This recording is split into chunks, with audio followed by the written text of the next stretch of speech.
What if true protection didn't come from those who promised safety, but from those who understood power's real cost? In the marble and crystal world of Aurelius, the city's most exclusive restaurant, Mercy wore Italian leather and spoke in silences that could end lives. Carolyn Pittman's cheek pressed against the cold marble floor, the impact still ringing through her skull. Her white service uniform, the one she'd scrubbed clean at midnight in her apartment sink, was now smeared with the Chateau Margaux she'd spilled when Richard Ashford had grabbed her wrist and twisted. At 29, she'd learned to make herself invisible, to absorb cruelty like it was part of the job description. But this was different. Ashford loomed above her, his Brioni suit jacket discarded on a nearby chair, his face flushed with the kind of rage that came from never hearing the word no. His polished Oxford shoe hovered inches from her ribs. She could smell the cognac on his breath, see the twisted satisfaction in his eyes. "Please," she whispered, her voice breaking. "Please, don't kick me. I'm already hurt." She didn't know that across the dining room, a man in a midnight black Tom Ford suit had stopped mid-conversation, Lee Dong-wook, whose name was whispered in boardrooms and back alleys from Seoul to San Francisco, whose organization moved more money in a week than most people saw in lifetimes, had witnessed everything, and what he'd just seen made something cold and absolute settle in his chest, something that hadn't stirred in years. "Where are you watching from tonight?" Carolyn had been working at Aurelius for 11 months, ever since her younger sister Maya's diagnosis had turned their world inside out. The experimental treatment cost more than Carolyn made in a year. The restaurant job barely covered the rent on the studio apartment in the worst part of town, but combined with her morning shift at the bakery and weekend catering gigs, she was staying afloat. Barely. The work itself didn't bother her. She'd learned long ago to find dignity in honest labor, even when it meant smiling through condescension from people who spent more on wine than she made in a month. Most patrons were indifferent, wealthy enough to not see the staff as fully human, but not cruel about it. The regular customers, the ones who knew her name, sometimes left generous tips that meant she could buy Maya's favorite books. But lately, there'd been more nights like tonight. Patrons who seemed to take pleasure in their power, who viewed the waitstaff as props in their theater of dominance. Aurelius wasn't just expensive, it was a fortress of privilege. Floor-to-ceiling windows overlooked the glittering harbor. Crystal chandeliers refracted light across tables dressed in Irish linen. The reservation list had a 6-month wait, and the Maire D could end social careers with a single headshake. It was also, though few knew it, neutral ground for the city's most dangerous operators. The private dining rooms in the back had hosted negotiations that shifted millions. Agreements sealed with handshakes that were more binding than any contract. The owners understood that certain customers required absolute discretion. Tonight, Lee Dong-wook occupied table 7, the corner booth with clear sightlines to every entrance and exit. His associates, 2 men who looked like they'd been carved from granite, flanked him at respectful distances.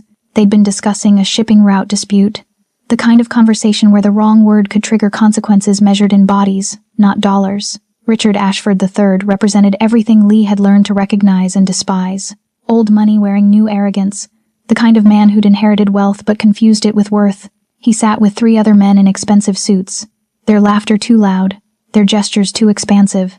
They were celebrating something, a hostile takeover, perhaps, or the gutting of a pension fund. Ashford had been snapping his fingers at servers all night, sending back perfectly prepared dishes with invented complaints. Lee had watched it all with the patience of a predator, the casual cruelty, the need to diminish others to feel substantial. When Carolyn had stumbled barely, just a fraction of a step when another server brushed past her, and a few drops of wine had landed on Ashford's sleeve, Lee had seen the man's face transform. Not anger, something worse. Opportunity. Ashford had followed Carolyn toward the kitchen service corridor, away from the main dining room. His voice had started low, venomous, then grown louder as he'd backed her against the wall near the coat check. The words weren't new to Carolyn, variations on stupidity, worthlessness, the threat of getting her fired, of making sure she never worked anywhere decent again. Then he'd grabbed her wrist, twisted it.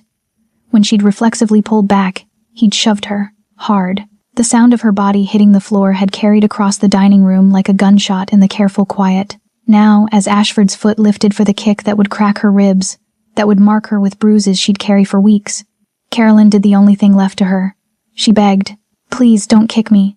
I'm already hurt." The room held its breath, and then Lee Dong-wook stood up. 3 hours before Richard Ashford's hand closed around her wrist, Carolyn had stood in the pre-shift meeting room, reciting the evening specials like a prayer she'd memorized without believing.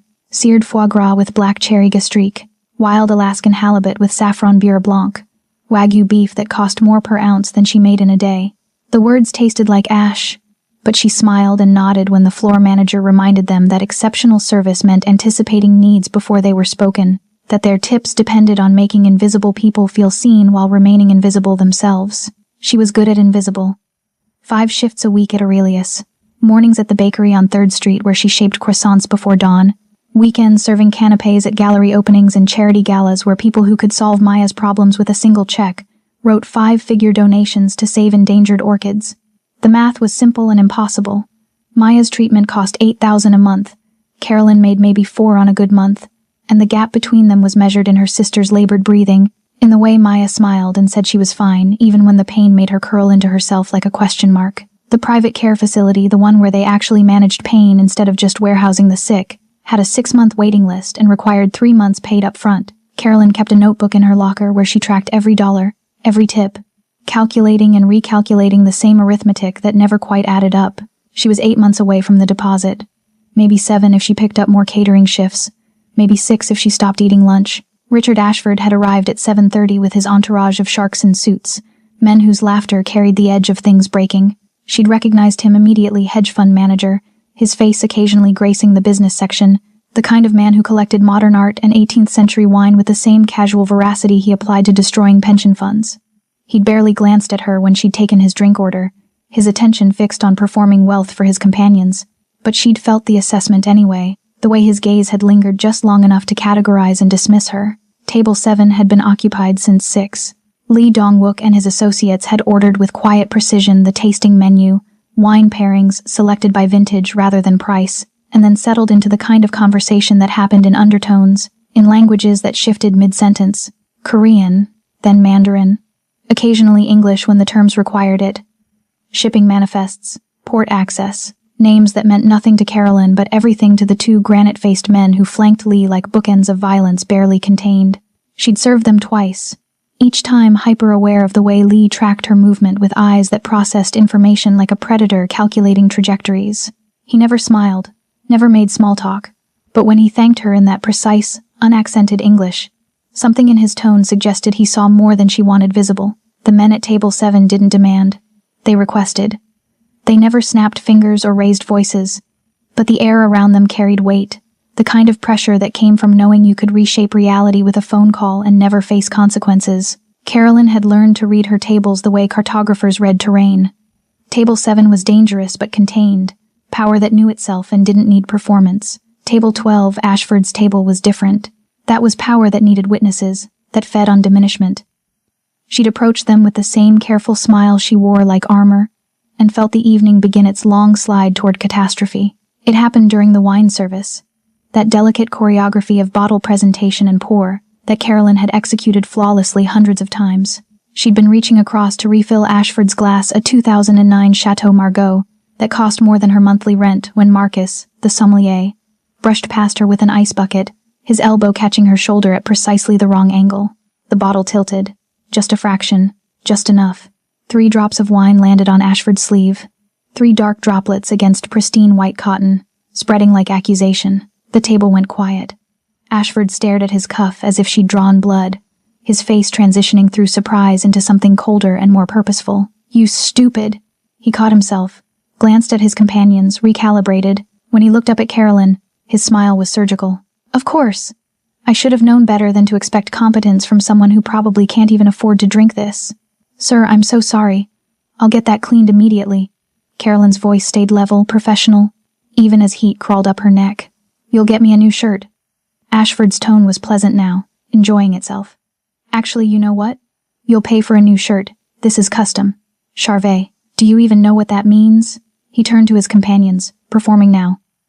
"I doubt she makes in a month what this shirt costs." She wanted to say, "I make in 3 months what that shirt costs, and I could list every seam and button because I've spent hours calculating exactly these kinds of humiliations." Instead, she said, "I'll speak to the manager about compensation, sir." "No."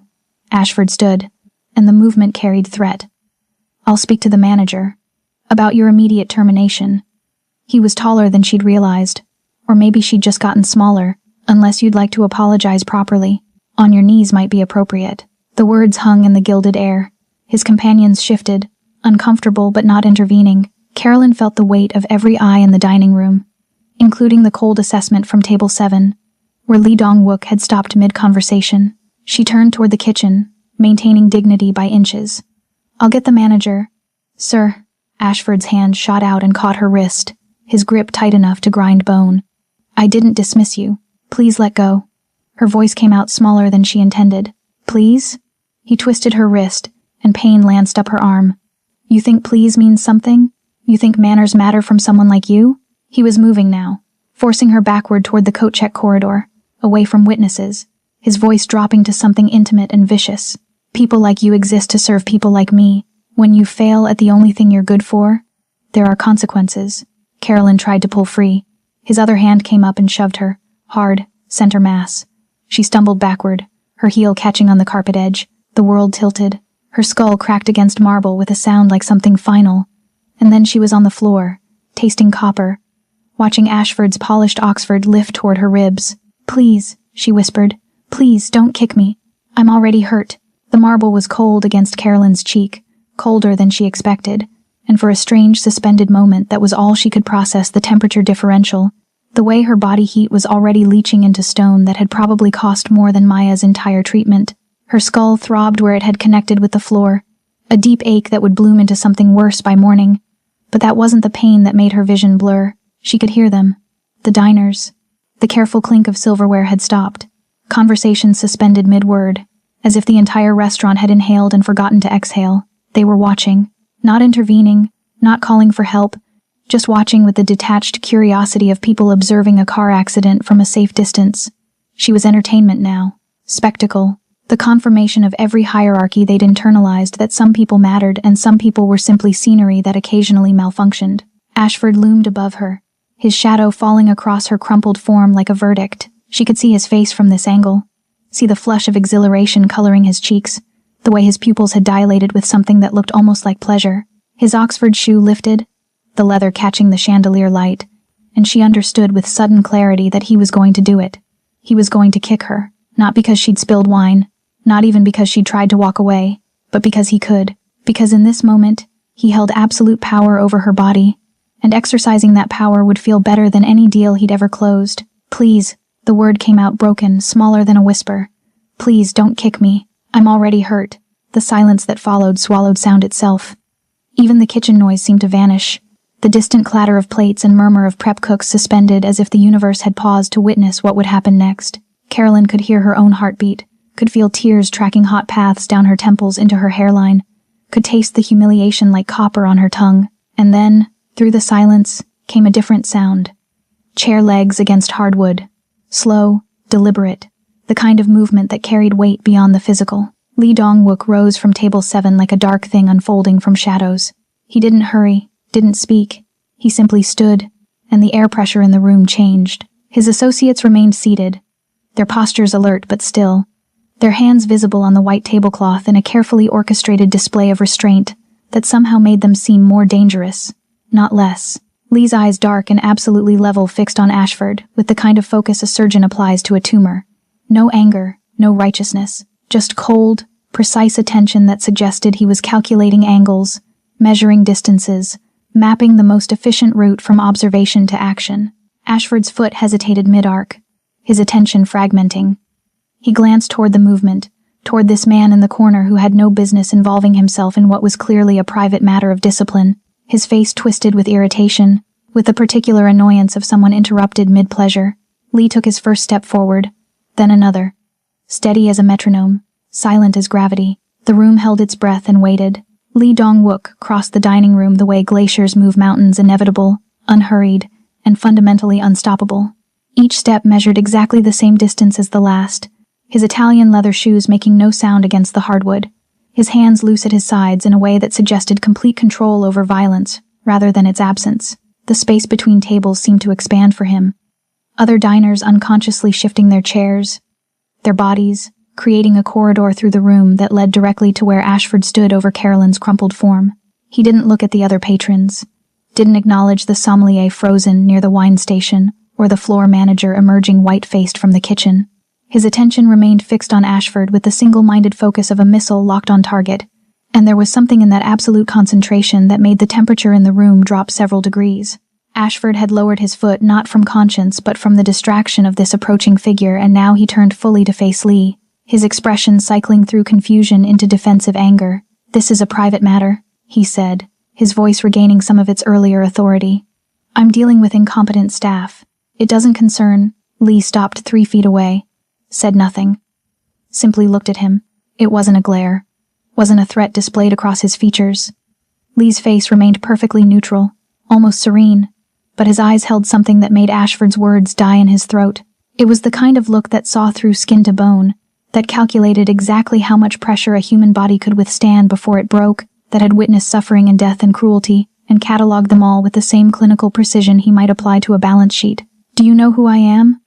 Ashford tried, volume compensating for the sudden uncertainty in his posture. "I could buy this restaurant. I could buy 10 of these restaurants. Whatever you think you're—" Lee's head tilted 1 degree to the left. That was all. A fractional shift that somehow communicated volumes that Ashford's wealth was irrelevant, that his status meant nothing, that in this moment he was simply meat and bone, and the thin veneer of civilization that could be stripped away with remarkable ease. Around them, the other diners were moving now. Not fleeing exactly, but creating distance. Chairs scraping backward with the careful deliberation of people who'd suddenly realized they were too close to something that might detonate. The couple at table 4 gathered their belongings with practiced speed. The business dinner at table 9 settled their check via hand signals to a server who materialized and vanished like smoke. Even Ashford's companions had shifted back from the confrontation, their earlier loyalty evaporating in the face of whatever they recognized in Lee's stillness. Carolyn, still on the floor, watched through her curtain of hair as the 2 men faced each other. Ashford vibrating with adrenaline and indignation. Lee absolutely motionless, as if he'd been carved from something denser than flesh. The contrast was almost obscene, chaos meeting order, noise encountering silence, and losing. Ashford's hand twitched toward his pocket, toward his phone, toward the idea of consequences. Lee's eyes tracked the movement with the attention of a snake watching a mouse contemplate running. "You're making a mistake," Ashford said, but his voice had lost altitude. Lee spoke for the first time, his English precise and unaccented, each word weighted with finality. "No. You did." Ashford's face cycled through emotions like a slot machine searching for a winning combination. He settled on indignation, puffing his chest in a way that might have worked in boardrooms but looked absurd here, facing a man who regarded him the way entomologists regard specimens. "I don't know who you think you are, but I have connections. Real connections. The mayor, the police commissioner, half the city council." Lee said something in Korean, his tone conversational, almost pleasant. The words flowed like water over stone, unhurried and unstoppable.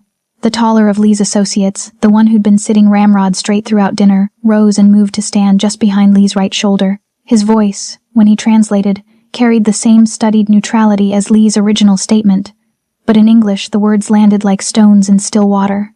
"Mr. Lee says that he knows about the $17 million you moved through the Cayman account last Thursday. He knows about the pension fund. He knows about the photographs." The blood drained from Ashford's face so quickly it was almost clinical. His mouth opened, closed, his earlier bluster collapsing into something raw and animal. Those are lies. Slander. I'll have my lawyers."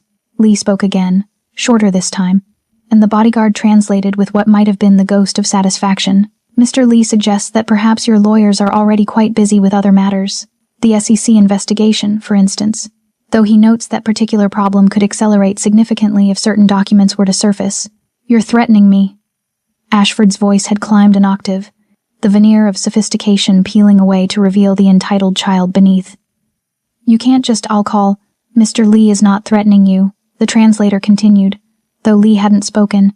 "He is simply observing that men who enjoy causing pain to those without power often have more interesting vulnerabilities than they realize. He finds it curious that someone so concerned with dominance would send emails from an unsecured network. Very curious." Ashford stood there, his expensive suit suddenly looking like a costume, his face working through calculations that weren't adding up. Around them, the restaurant had achieved a silence so complete that Carolyn could hear her own breathing, could hear the distant hum of the kitchen hood vents, could hear the moment when Ashford's reality restructured itself around a new and terrifying understanding. Lee tilted his head toward the door. Not a gesture, exactly. Just a slight acknowledgement that exits existed and might be wise to use. "This isn't over," Ashford tried, but the words came out thin, desperate. Lee smiled then, for the first time, and it was worse than his silence. The smile suggested that he knew exactly how this story ended, had known from the beginning, and found Ashford's performance almost endearing in its futility. He said something else in Korean, very softly. The translator leaned forward slightly. Mr. Lee says that you are correct. It is not over. It is over when he says it is over. He suggests you leave now, while leaving remains an option.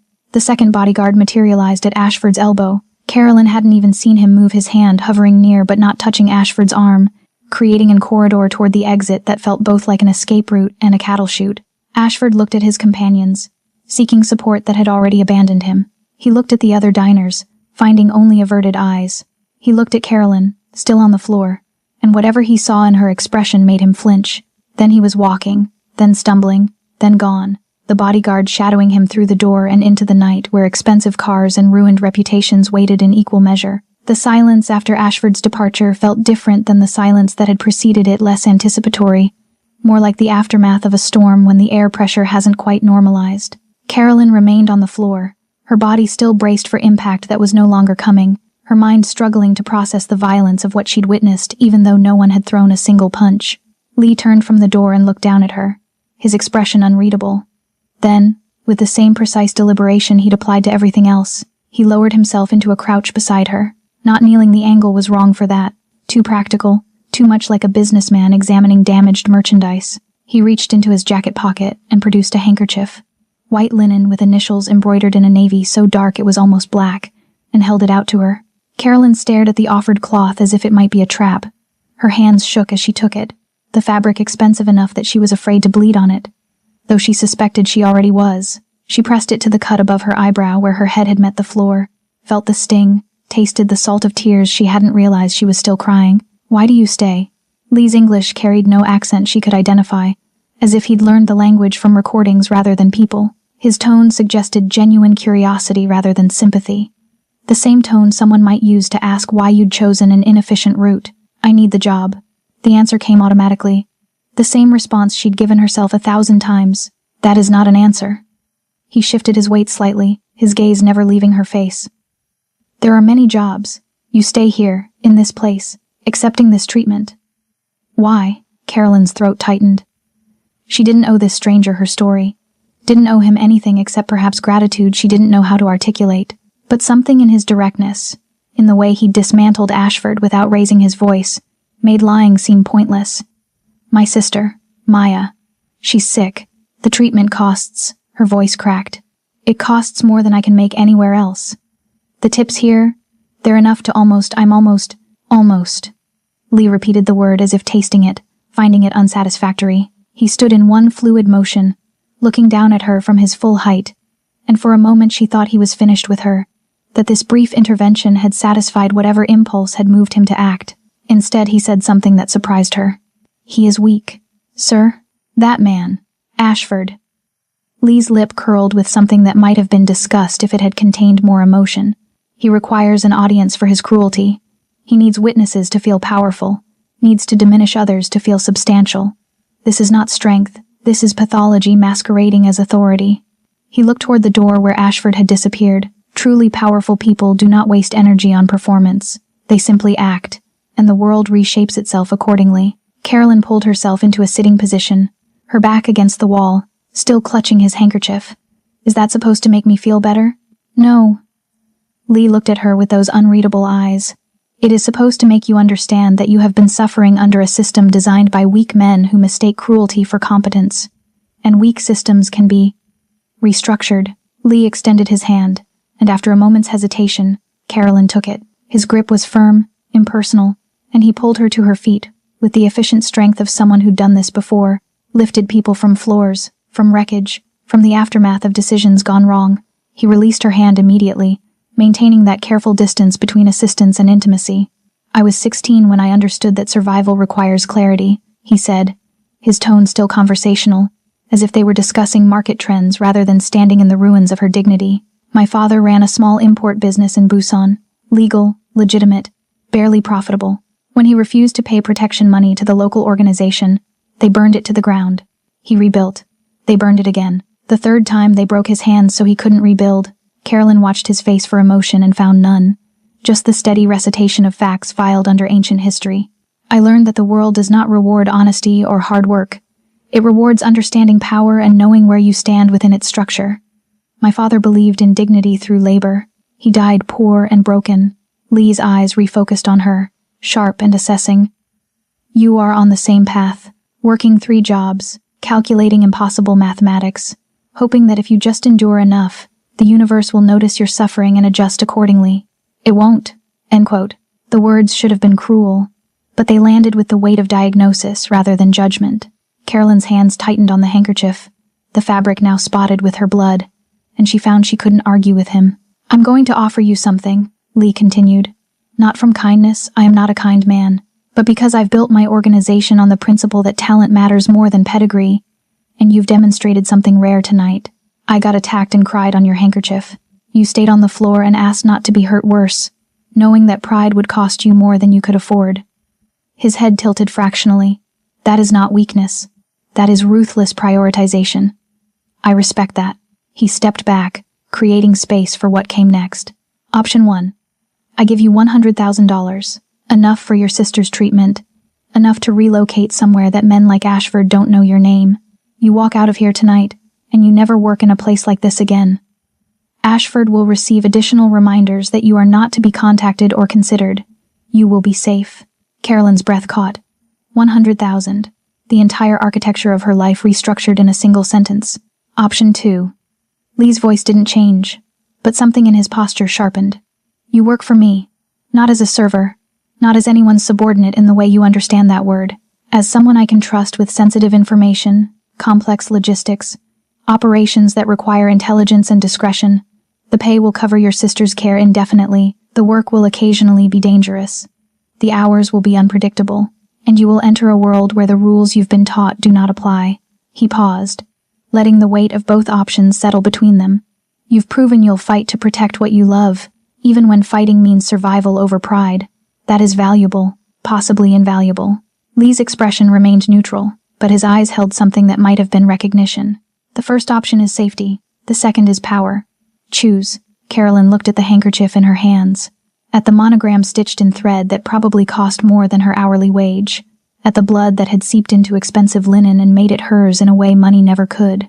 She thought about Maya in that state facility where the nurses were overworked and the pain management was inadequate, where her little sister smiled through discomfort because complaining changed nothing. She thought about $100,000, about safety, about the fantasy of a quiet life where violence was something that happened to other people. Then she thought about 3 more years of triple shifts, 3 more years of calculating tips and swallowing humiliation and hoping the mathematics would eventually resolve themselves.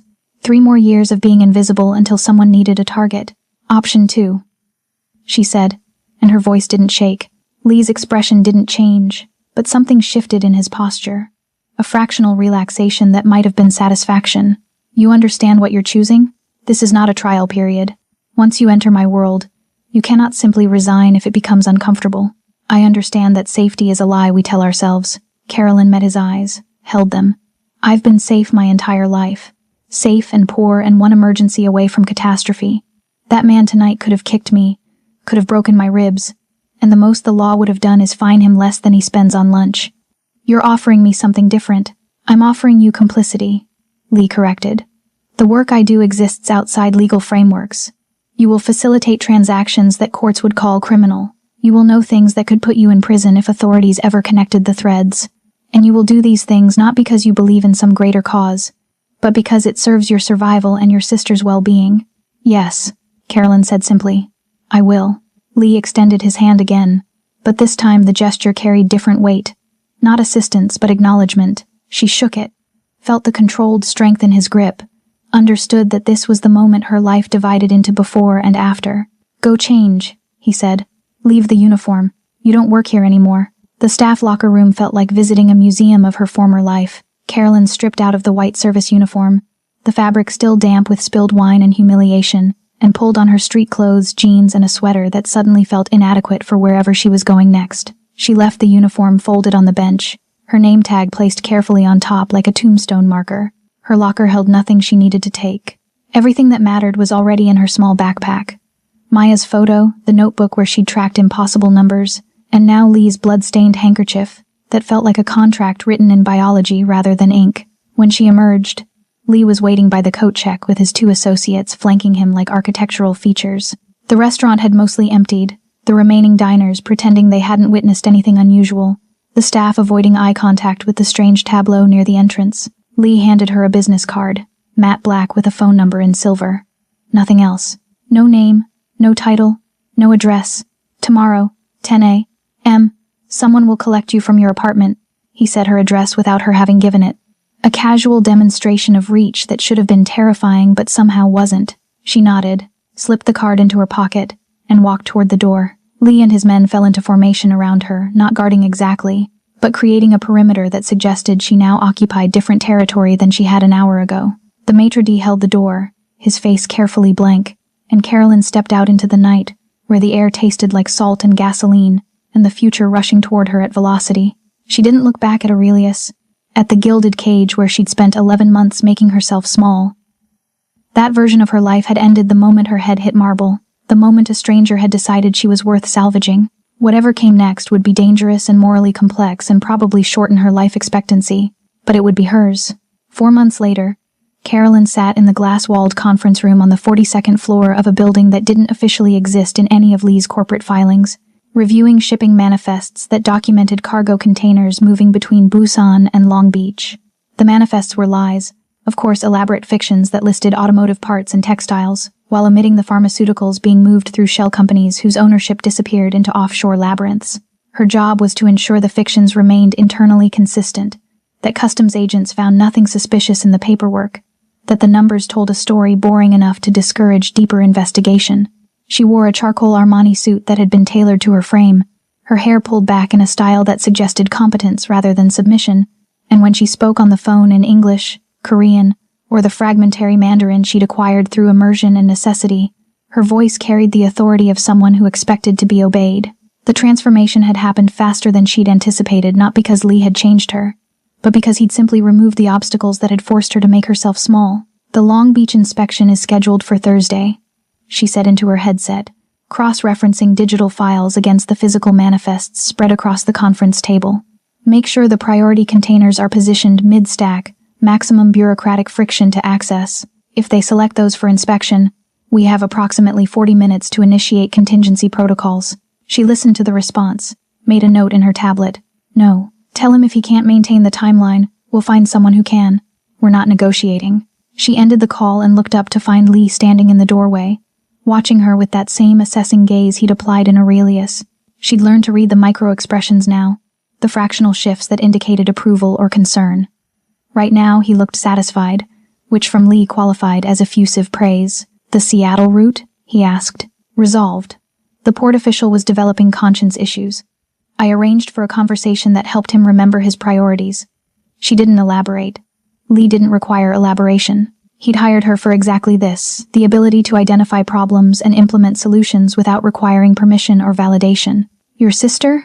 The question came rarely enough that it still caught her off guard when he asked. "Started the new treatment last week. The doctors say her pain levels have decreased significantly." Carolyn allowed herself a small smile.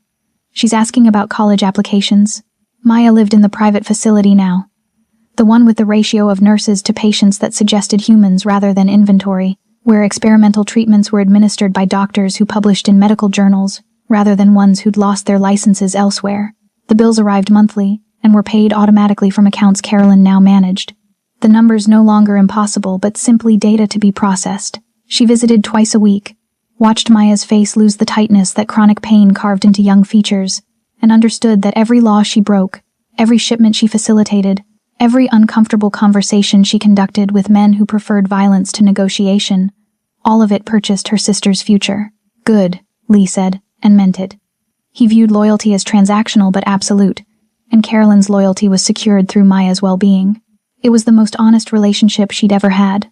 No pretense of altruism, no performance of care, just the clear mathematics of mutual benefit. She turned back to her manifests, to the work of making illegal commerce appear legitimate, and felt something she hadn't experienced in years, the dignity of being valued for her competence, rather than tolerated for her compliance.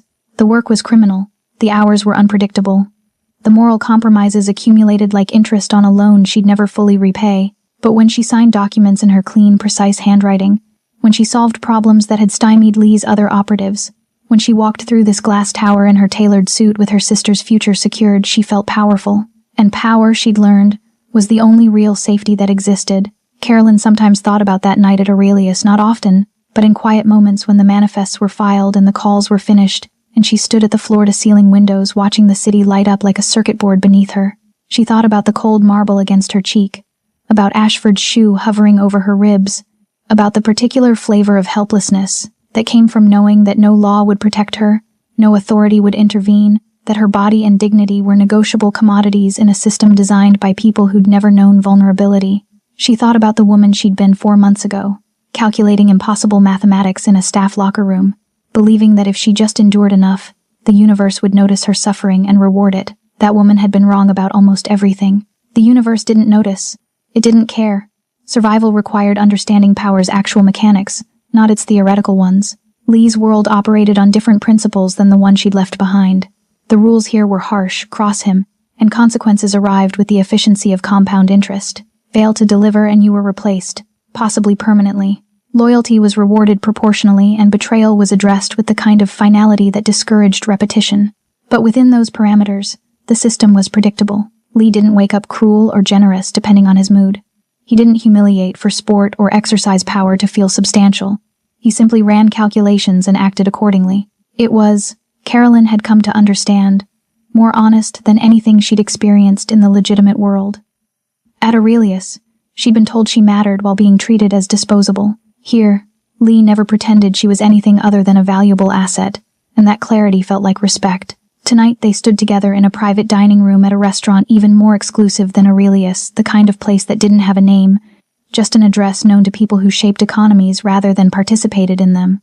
Across the table sat 3 men in expensive suits discussing a real estate acquisition that would displace 200 families and generate returns measured in multiples of 8 figures. The deal was legal, technically, but the pressure tactics that would ensure its success existed in spaces between statutes. Lee listened with that characteristic stillness, processing information with the efficiency of algorithms. When he glanced at Carolyn, she provided the detail he needed without him having to ask. The zoning variance was approved this morning. The appeals process has been streamlined. She didn't elaborate. The men across the table nodded, understanding that streamlined meant obstacles had been removed through channels they didn't need to examine. Miss Pittman has proven invaluable, Lee said to the room, though he was looking at her. She understands that power requires precision. It was the closest thing to a compliment she'd heard from him, and coming from Lee it carried more weight than any performance review she'd received serving tables. The meeting concluded with handshakes and transfers initiated through encrypted channels. As the men departed, Lee remained at the table, reviewing documents with the focus he applied to everything. Carolyn stood by the window, watching the city reassemble itself below, and thought about the woman on the marble floor who'd whispered please. That woman had believed protection came from laws and authorities, from systems designed to defend the vulnerable. She'd learned the truth the hard way. Protection came from understanding violence and positioning yourself adjacent to those who wielded it effectively. Lee was a criminal. His organization trafficked in substances and information and influence that existed outside legal frameworks. The work she did facilitated suffering she'd never witnessed directly but couldn't deny indirectly. And yet, he'd seen her on that floor and recognized something worth salvaging. Not her suffering,